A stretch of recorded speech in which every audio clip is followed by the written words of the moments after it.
All right, good evening. Welcome back to the Sooner Surge. And tonight we're going to hit a little recruiting talk as some things have happened over the last 24 to 48 hours. But before we do, make sure and hit the subscribe button. It'll pop up here.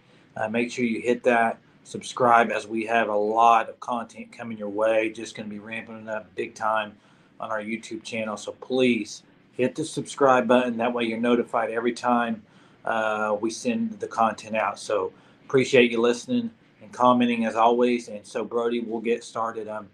Just kind of obviously the big news of the day was Bryant Wesco committing to Clemson, a guy that we had heard and thought that OU was really heavy lean on that side. So just kind of tell us where that leaves OU as far as the receiver position and just that whole situation. Obviously, when you miss out on a guy like Brian Wesco, who is, top 37 player, top one of the best receivers in the class, it's going to hurt. But Clemson just did a great job here. Garrett Riley came in, that whole staff, and they just did a great job with Wesco. Oklahoma was in about as good as a spot as you could be with Wesco.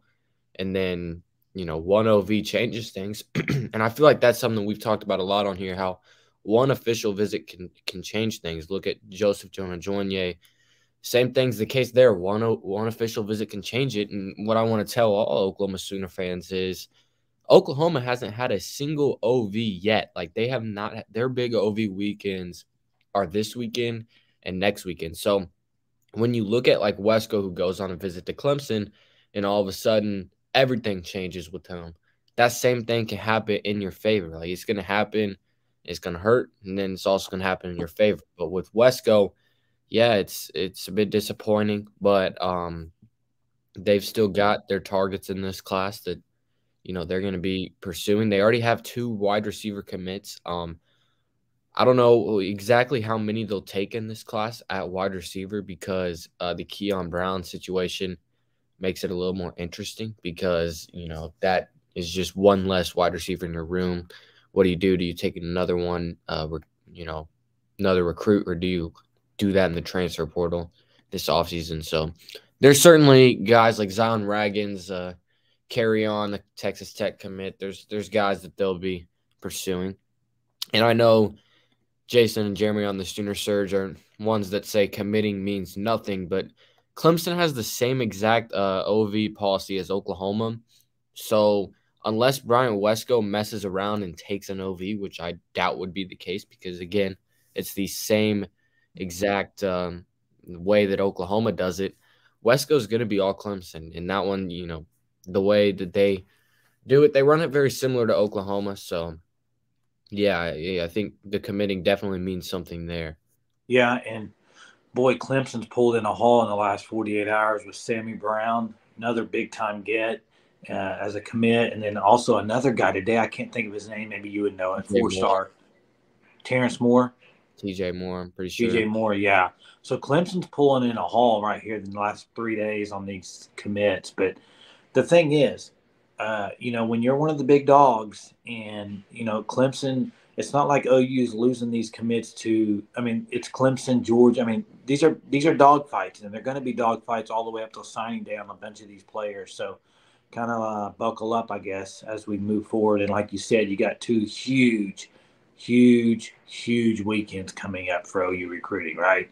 June 9th and 16th. Massive recruiting weekends. Brody, as far as, we saw the news on Twitter, obviously Devon Mitchell, big time tight end name, kind of buddies with Michael Hawkins. Yeah. Just kind of tell us about him a little bit. Yeah, right now he's in the 2025 class, but seems like he'll be in the 2024 class as a tight end. He'll be one of the best tight ends in the class. Right now, Oklahoma's in a very good spot there. I think it'd be very hard to beat Oklahoma. This one is also the relationships have a lot to do with it.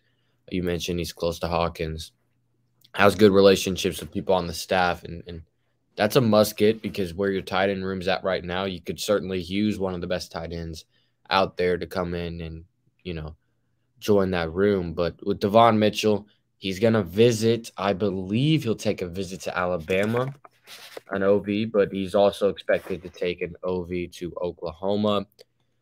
So certainly there. Uh, yeah, he's gonna take an official to Bama, and he's gonna take one to Oklahoma. But again, like he's been on campus in Norman 6 times so far, all on officials. But he's been there 6 times, which that's a lot to be on a campus. And the relationship with Hawkins is gonna have a very big factor there. But ultimately, I would be shocked if Devon Mitchell did not commit to Oklahoma on July 8th. That one would be one of the biggest shocks possible in this class. Yeah, I mean, I hope it happens because the Wesco thing was kind of a shock as well. So Well, you would have asked if you would have told me that 3 weeks ago, I would have said yes, that's shocking, but when did he take his official to Clemson? it might have been this past weekend. But he announced his 6 visits in Oklahoma, or his 5 visits or something, and Oklahoma wasn't one. And you just kind of like, okay, well, he'll visit party at the Palace. He just wanted to commit and check around elsewhere. He just wants to check around elsewhere, but that was not the case. Clemson did a great job on their visit. It was believed to be Oklahoma TCU battle, but he took his official visit to Clemson on Friday.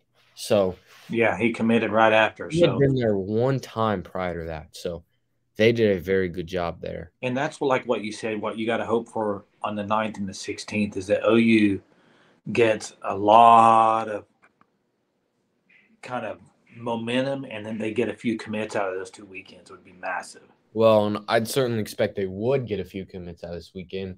But like, we talk about with Wesco things changing. There's a lot of guys that come to Norman that are on those weekends that you wouldn't really dub Oklahoma as in a great spot with. But things can really change so quickly, and I believe they certainly will.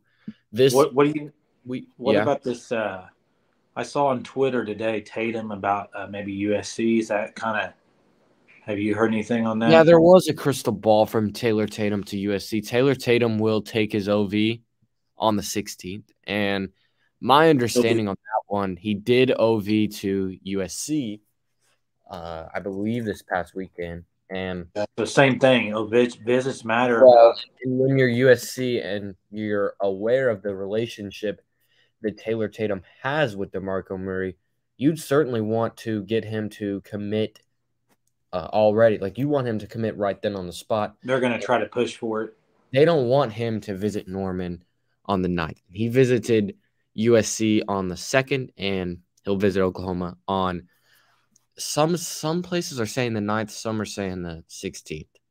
I think it's the 16th, but I'll work to get more confirmation on that. But like the crystal ball is from a USC insider.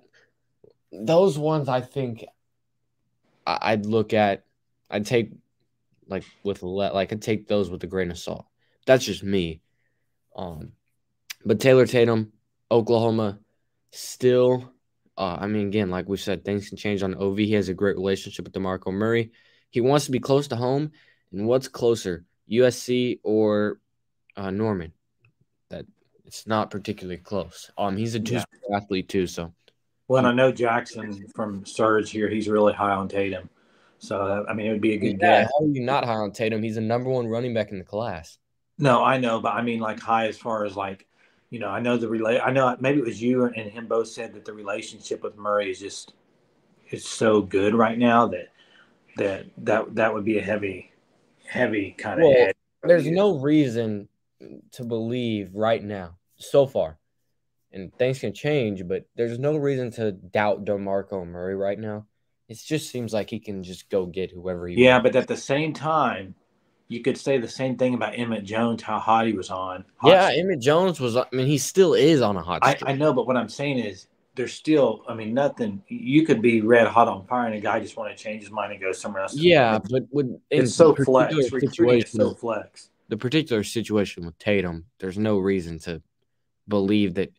Oh, I mean, maybe USC is the leader, but then again, he's gonna visit Norman, and as we just found out this past week or today, things can change on an OV. That's happened to guys that Oklahoma's in a tremendously good spot with, like Joseph Jonah Juanye. He goes to Georgia. Now all of a sudden, Georgia's probably in the best spot there out of all the schools. But again, things can change on an OV. And I certainly expect that's the case. I mean, look at it last year. Last year, Oklahoma, recruiting wise, was not nearly in as good of a spot they are in right now. Yeah, they didn't really We hit saw going how until we saw July. how the month of June and July were last year. Yeah, I mean, that was just true. they could not miss last year. So now you got to look at it. I mean, look what they already have committed, and people are like, there's people freaking out about the wide receiver position.